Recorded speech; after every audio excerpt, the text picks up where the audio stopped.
ദേശീയ നാടകോത്സവത്തിന് തിരുവനന്തപുരത്ത് തുടക്കം 17 നാടകങ്ങളാണ് ഇത്തവണ നാടകോത്സവത്തിന്റെ ഭാഗമായി അരങ്ങിൽ എത്തുക. തലസ്ഥാനത്ത് ഇനി നാടകത്തിന്റെ നാളുകൾ. സമീപകാലത്ത് കേരളം ഏറെ ചർച്ച ചെയ്ത ഖസാക്കിന്റെ ഇതിഹാസമായിരുന്നു ദേശീയ നാടകോത്സവത്തിൽ ആദ്യം അവതരിപ്പിച്ചത്. നാടകം കാണാൻ VIP-കളടക്കമുള്ള നിരവധി പേരെത്തി.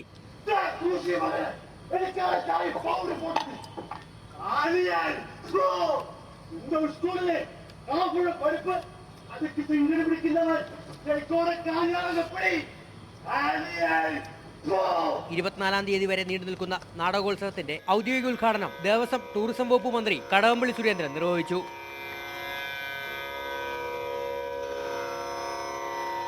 നമ്മുടെ രാജ്യത്ത് നാടകങ്ങൾക്ക് ഒരു സുവർണകാലം ഉണ്ടായിരുന്നു.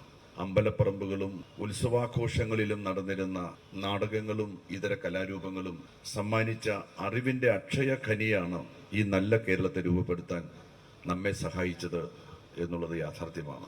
17 നാടകങ്ങളാണ് ഇത്തവണ നാടകോത്സവത്തിന്റെ ഭാഗമായി തലസ്ഥാനത്ത് വേദിയിലെത്തുക. കാവാലം നാരായണ പണിക്കരുടെ സ്മരണയ്ക്കായാണ് ഇപ്രാവശ്യത്തെ നാടകോത്സവം സമർപ്പിച്ചിരിക്കുന്നത്. ന്യൂസ് 18 തിരുവനന്തപുരം.